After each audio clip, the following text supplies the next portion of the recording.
Hello students, आज हम शुरू करने वाले हैं Bohr's atomic model.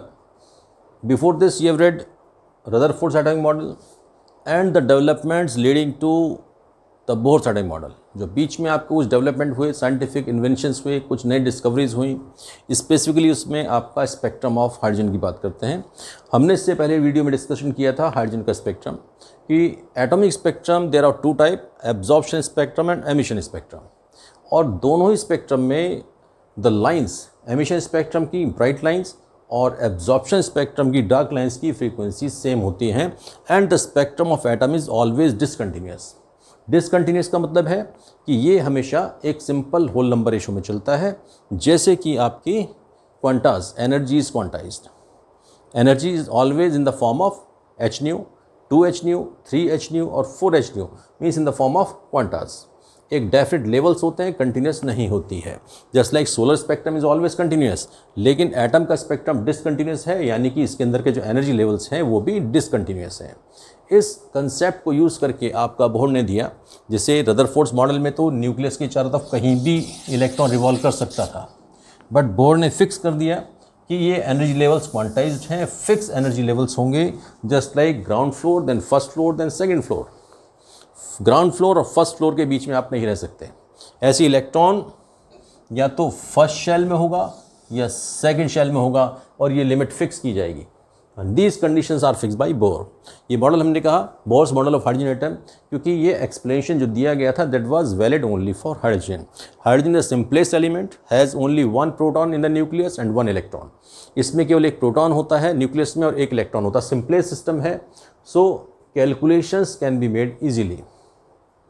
Other atoms में the calculations become difficult, the experimental part becomes difficult. हालांकि हाइड्रोजन का भी ये बहुत डिफिकल्ट होता है, it is difficult for hydrogen also, but still hydrogen can be explain.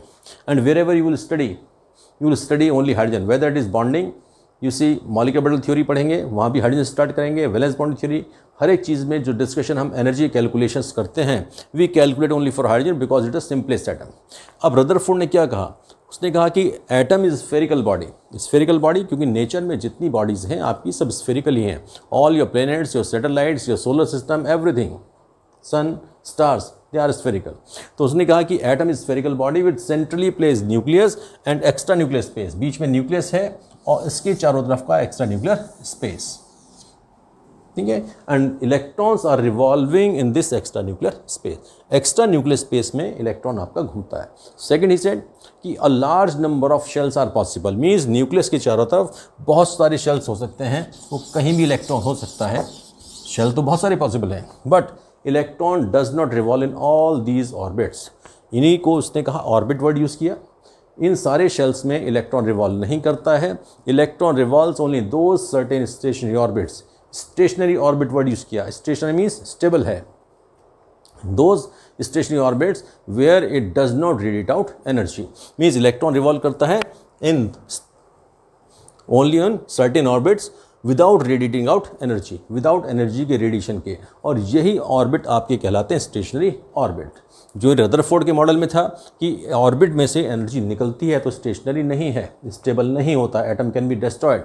यहाँ इन्होंने एक नया कंसेप्ट दे दिया बोहर ने कि orbit is stationary, electron will revolve only in stationary orbit where it will not radiate out energy. Energy ना absorb करेगा ना ही वो रेडिएट करेगा। अब थर्ड पॉइंट आता है आपका कि एनर्जी स्टेशनरी जो होगी, स्टेशनरी होने के लिए कंडीशन है कि angular momentum of electron is whole number multiple of h/2π, means NH/2π। n is 1 2 3 4, कोई भी नंबर हो सकता है, एक्सेप्ट जीरो। जीरो नहीं होगा, okay, it will not be zero. So atom के अंदर सेंटर पर न्यूक्लियस है, around this nucleus a large number of shells are possible, बहुत सारे शेल्स हो सकते हैं, but electron does not revolve in all those shells, in all those orbits. Electron revolves only certain orbits which are called stationary orbits. केवल उन orbits में electron revolve करता है जिसको हमने कहा स्टेशनरी ऑर्बिट। और स्टेशनरी ऑर्बिट होने की जो कंडीशन है वो आपका कहा उन्होंने कि for this MVR should be NH/2π, means nucleus के चारों तरफ नंबर ऑफ शेल्स बहुत सारे हो सकते हैं, but electron is not revolving in all orbits, electron is revolving certain stationary orbits.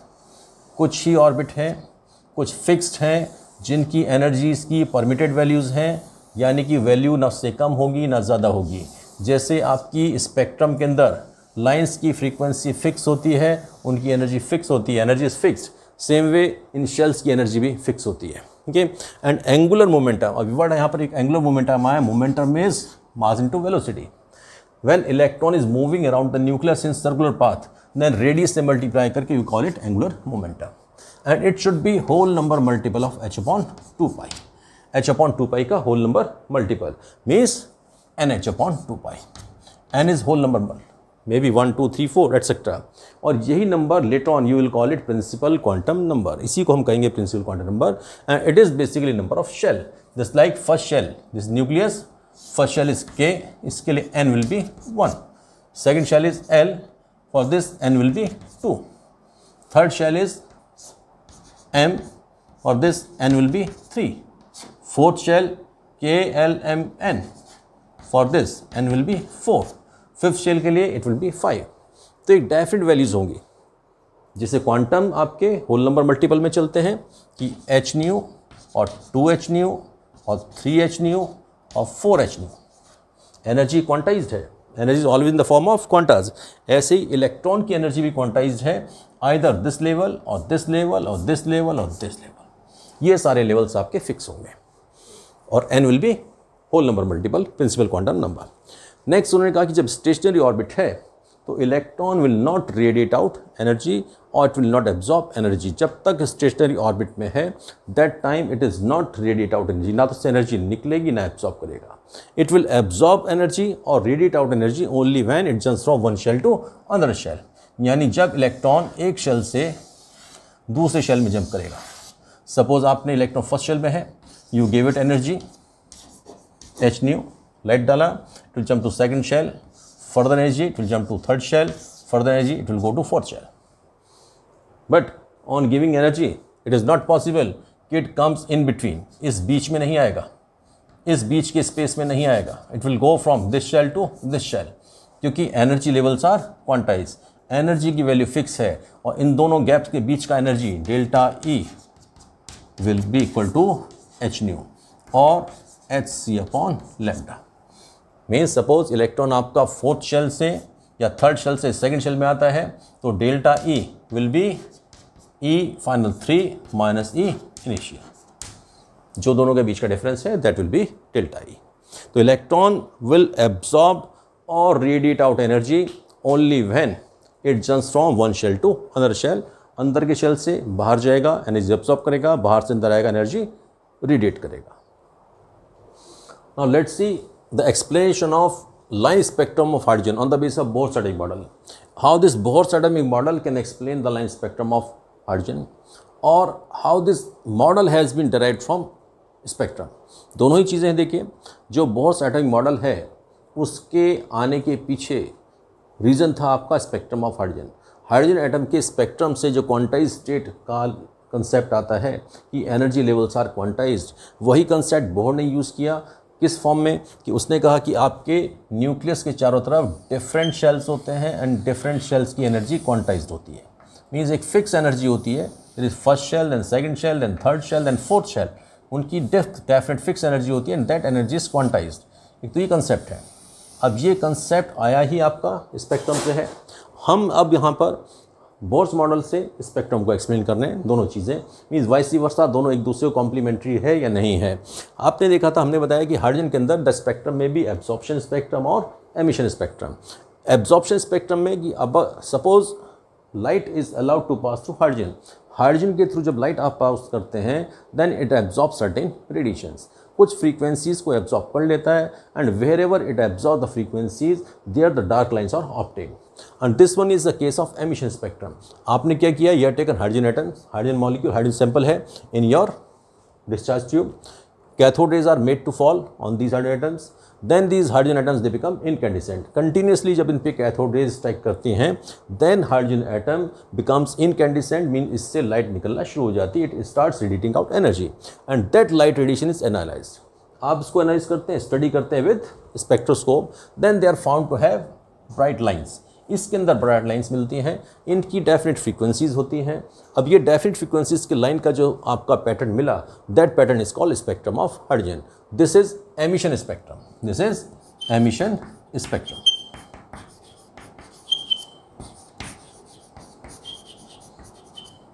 Of hydrogen. अब एमिशन स्पेक्ट्रम है, अगर एब्जॉर्प्शन होता means if light is pass through hydrogen, अगर आप हाइड्रोजन के थ्रू लाइट पास करेंगे and then you study the spectrum, then there will be dark lines. Here you have bright lines, here you will have dark lines, but frequencies will B same. यानी जितनी frequency की light hydrogen atom absorb करता है उतनी ही frequency की light emit करता है। इस कंसेप्ट को आप कैसे कहते हैं कि if electron jumps from inner shell to outer shell, suppose first shell to fourth shell, तो जितना एनर्जी एब्जॉर्ब करेगा उतना ही एनर्जी रेडिएट करेगा when it will jump from fourth shell to third shell, means frequency of light should be same. ये explanation आपका इससे पूरा होता है। अब इस सीरीज़ के अंदर आपके different series were there and out of them this Balmer series was the first series which was discovered. जो सबसे पहले देखा गया था बामर सीरीज था, because it lies in the visible region. ये विजिबल रीजन है, हमने पिछले वीडियो में बताया था आपको, वैसे इससे पहले क्लियर किया था कि visible region because at that time spectroscope were not of very good quality. तो विजिबल वाला तो हम देख पाए, अदर वी कुड नॉट सी। और इसी विजिबल वाले के लिए बामर ने फॉर्मूला दिया था 1/λ ग्रेड पर constant 1/n² minus 1/n2 square. Here n1 is always 2। This Balmer series lies in visible region. When these experiments were made, जब ये एक्सपेरिमेंट्स किए गए थे, that time the spectroscope were not of very good quality, बहुत अच्छे experimental methods हमारे पास नहीं थे, तो we could observe only visible। तो बामर सबसे पहले इसी रीजन को देख पाए थे और इसी के लिए उन्होंने फॉर्मूला दिया था कि if you want to calculate wavelength of lines in this region, then 1/λ will be r into 1/n1 square minus 1/n2 square, where n1 is 2 always and n2 may be 3, 4, 5, 6। Means ये जो lines आपका है Lyman then बामर, बामर वाली lines केवल तब मिलेगी when electron jumps from any higher shell to second shell. Means suppose hydrogen है, hydrogen के अंदर it is n is equal to 1 first shell and n is equal to 2 second shell. अब second shell के ऊपर there will be third shell, fourth shell, fifth shell, sixth shell. If electron is coming from any higher shell to this shell, means maybe from third or fourth or fifth or any shell, बाहर के किसी भी shell से if electron jumps to second shell, then these lines obtained in the spectrum they will constitute Balmer series। इन्हीं से आपका बनता है Balmer series। अब Balmer series कब है? जब when n1 is always 2 means second shell। अब देखिए हाइड्रोजन के अंदर there is only first shell and electron absorbs energy, it goes to higher shells। और हायर शेल से रिटर्न होने पर it may return to first shell, it may return to second shell, it may return to third shell, कहीं भी आ सकता है। But when it jumps to second shell always these lines will be called Balmer series. ये सारा का सारा एक ही लाइन होगी जब सेकंड शेल में आएगा, इन्हीं से बामर सीरीज बनती है। एंड अदर सीरीज में हियर इज से इफ लाइमन सीरीज, ये आपका था अल्ट्रावायलेट रीजन में। अल्ट्रावायलेट रीजन में n1 इज 1, यहाँ पर n1 रखेंगे एंड n2 में भी 2, 3, 4, 5, 6।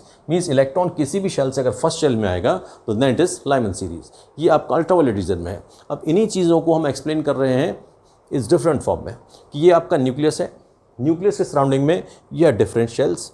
अब हाइड्रोजन एटम में हम नॉर्मली कह देते हैं, द स्टूडेंट्स ऑलवेज से कि देयर इज ओनली 1 इलेक्ट्रॉन, केवल एक इलेक्ट्रॉन है तो only 1 line should be there. भाई एक इलेक्ट्रॉन था, नीचे से जंप करके बाहर गया, when it return back it will give out 1 line. But how many so many lines are obtained, कि लाइमन में बहुत सारी लाइन है, बामर में बहुत सारी लाइन है, there are so many lines in all series, each and every series has so many lines. How it happens?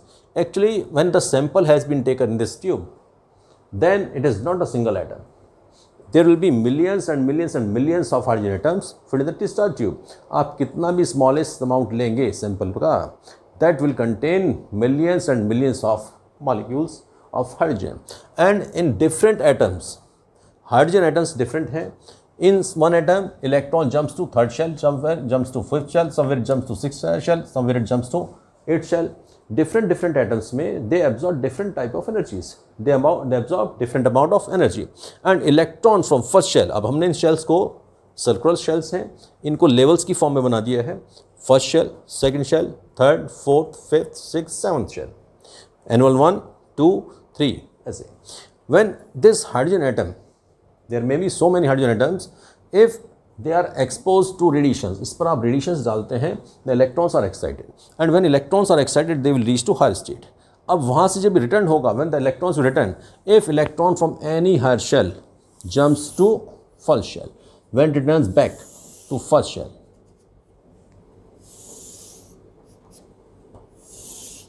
then so many possibilities are there, there are so many possibilities, all these series when it comes to first shell, that will constitute Lyman series. Now Balmer series, if electron jumps from any higher shell to second shell, say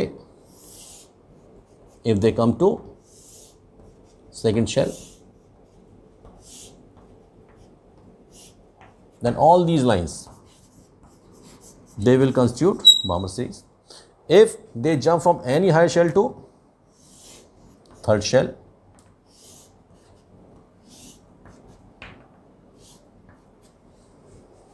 it is Paschen series. If they jump to fourth shell,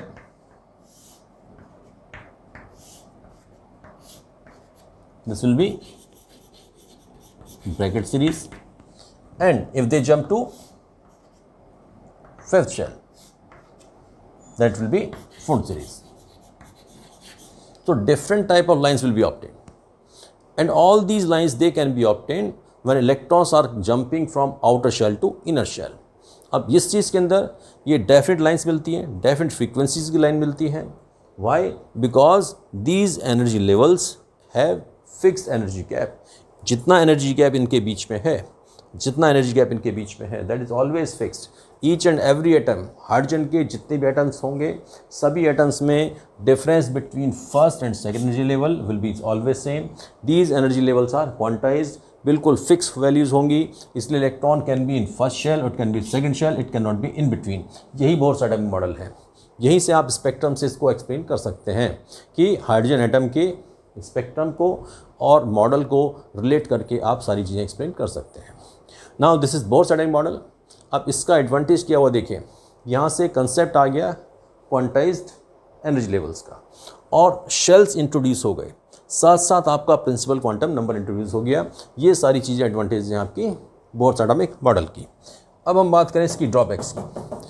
देखिए, अभी भी Bohr's atomic model even at present time it is use to explain so many phenomenons. बहुत सारी चीज़ें explain करते हैं on the base of Bohr's atomic model, still it has some defects. इसमें भी कुछ डिफेक्ट्स हैं, एंड एज आई सेड, हमने पहले भी कहा था, whenever a theory is given, whenever a model is given, then we test it, we try it, और ट्राई करने के बाद हम देखते हैं कि 100% एक्सप्लेनेशन देता है या नहीं है। If there are certain drawbacks then we try for the next. उसी से डेवलपमेंट होता है।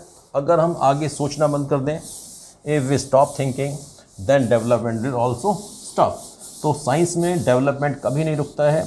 जब पुराने मॉडल में कुछ कमियाँ निकलती हैं then we try for the next. अब बोर्स एटॉमिक मॉडल के अंदर भी कुछ कमियां हैं, that's why will have next model. इसके बाद हम शुरू करेंगे आपका wave nature and you will study different different concepts. अभी आपने शेल्स देखा है, then will see sub shells also, means electron lives in shell, then will see कि how electron lives in sub shell, how sub shells are divided into orbitals. अभी देखिए, up to class 10th आपने atomic structure पढ़ा, and electronic configurations you write in the form of 2 8 18, means first shell में 2 electrons, second shell में 8 electrons, third shell में 18 electrons, this way you writing. वहाँ पर shells का कंसेप्ट है। Then there will be concept of sub shells. अब यहाँ पर ड्रॉबैक्स की बात करें,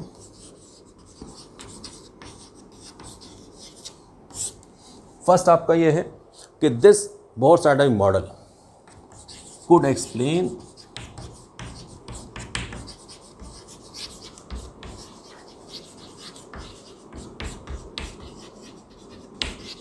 the structure of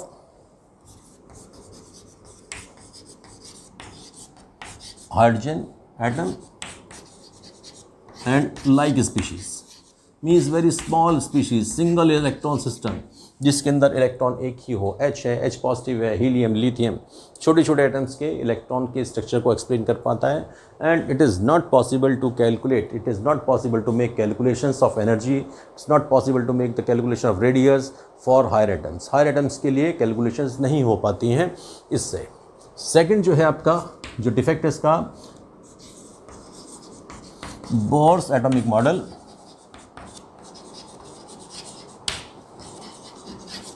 could not explain the fine structure of atom, fine structure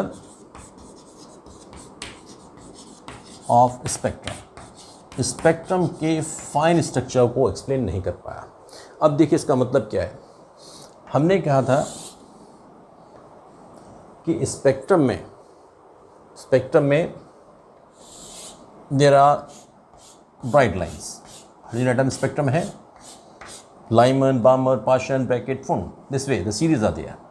And one line is obtained when electron jumps from one shell to another shell. अभी हमने कहा electron jumps from one shell to another shell.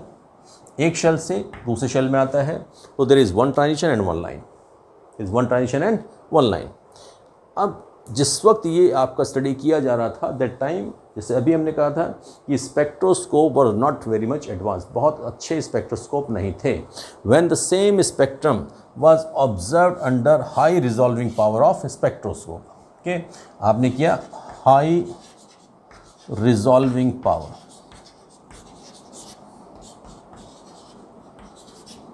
Of spectroscope means you used a spectroscope of good quality.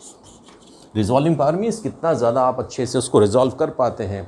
Just like if you see something with your naked eyes, then you see with your hand lens, then you see with your microscope, then certain things which are not visible through eyes, they are visible through hand lens. The things which are not visible through hand lens, they are visible through microscope. तो हम कहते हैं microscope की resolving power ज़्यादा है hand lens से, hand lens की power ज़्यादा है आइज से. तो दैट इज रिजॉल्विंग पावर. अब हम कह रहे हैं हमने माइक्रोस्कोप यूज़ किया और अच्छा better quality, and to found कि this one line is made up of several fine line. इसके अंदर भी बहुत सारी लाइन्स थी. अभी तक तो आपको एक ही दिख रहा था, जैसे so many things which you can not see with your naked eyes. आप हैंडलेस लगाएं और आप ऑब्जर्व करेंगे कि बहुत सारी चीज़ें आपको दिखने लगती हैं. जस्ट लाइक माइक्रोस्कोप से आप देखते हैं तो आजकल आप बैक्टीरिया देख लेते हैं, वायरस देख लेते हैं, विच वर नॉट विजिबल अर्लियर. तो आज से 200 साल पहले आप बैक्टीरिया नहीं देख सकते थे, आप वायरस नहीं देख सकते थे. आज आप देख सकते हैं because you have advance microscope. Same way when बामर and Lyman they made the experiment, the spectroscope were of primitive quality, बहुत अच्छे नहीं थे. उनको एक सिंगल लाइन दिखाई दी. जब अच्छे स्पेक्ट्रोस्कोप यूज़ किए तो इट वॉज फाउंड कि one line is made up of several fine lines. अब इसका मतलब क्या है कि one transition causes one line. It means यहाँ पर सेवरल लाइन्स का बना है. इट मीन्स ये सिंगल ट्रांजिशन आपको लग रहा है, it is not a single transition, it is more than one transition, यानी एक से ज़्यादा है. तो यहीं से कंसेप्ट आएगा आपका सबशेल का. अभी कैसे आता है हम डिस्कशन करते हैं. ओके, बहुत सारे model could not explain the fine structure of spectrum. And third is bourse atomic model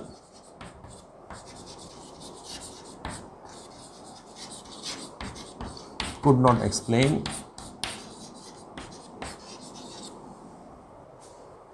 the splitting of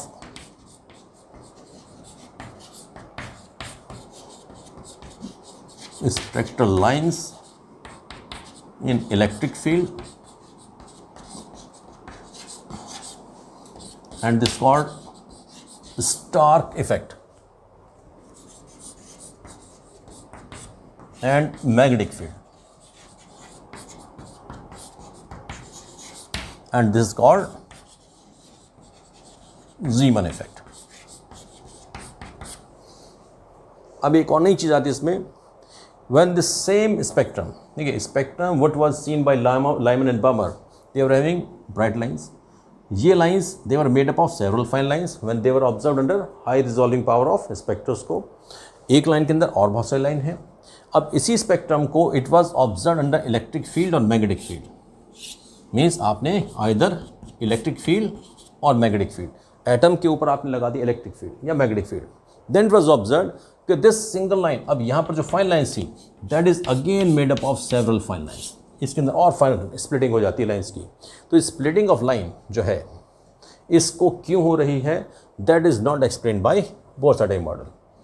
इसमें जो स्प्लिटिंग ऑफ लाइन होती है under electric field that is called Stark effect, अगर ये मैग्नेटिक फील्ड में होती है it is called Zeeman effect. अब इस चीज़ को आप ऐसे समझें कि if electron jumps from one shell to another shell, एक शेल से दूसरे शेल में जंप करता है तो then there will be one transition. But यहाँ से आपका कंसेप्ट आता सब शेल का, और सब शेल के कंसेप्ट में आप कहते हैं कि first shell consist of one sub shell, second shell consist of two sub shell, third shell consist of three sub shell. तो सपोज आप कहें कि an electron jumps from third shell to second shell, तो third shell जो होगा for this n will be 3, but there will be 3 energy levels, और ये energy levels इतना क्लोजली स्पेस होते हैं, इनके अंदर जो एनर्जी गैप्स होते हैं इतना कम होते हैं that is not visible through normal spectroscope. इनका डिफरेंस आपको नॉर्मल स्पेक्ट्रोस्कोप से दिखाई नहीं देगा।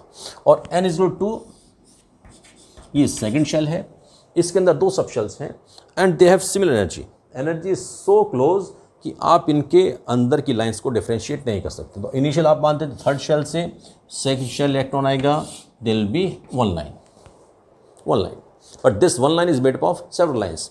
कैसे कि if electron is in third shell it may be in any one of the sub shell, इन किसी भी सब शेल में हो सकता है। If electron jumps from here और हियर,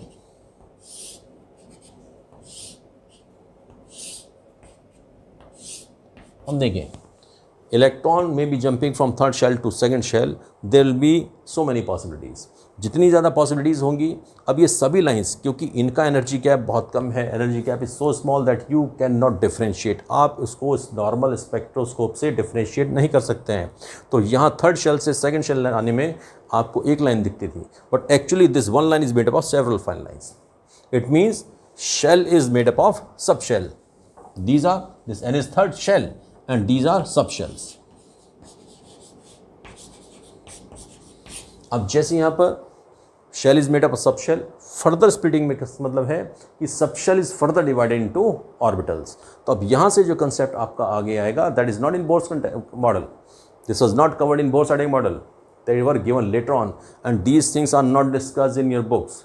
ये कहीं आपकी एक्सप्लेनेशन किसी बुक में नहीं मिलेगा। What I have given here you will find it in very higher books, you will not find it in any video or you will not find in any book कि यह कहाँ से concept subshell और कहाँ से subshell orbital का आता है। This is because of the spectrum. अब यहाँ से कि shell is made up of subshell and subshell is made up of orbital, mean shell divide है सबशेल में, सबशेल डिवाइड है ऑर्बिटल में। इसी के बेस पर अब आपके electronic configurations and quantum numbers आप पढ़ेंगे। तो now you have studied Bohr's atomic model and its drawbacks. I think you would have understood, अच्छे से समझ में आया होगा। अगर आपको अच्छे समझ में आया हो तो वीडियो को लाइक करें, शेयर करें, सब्सक्राइब करें। Thank you, God bless you.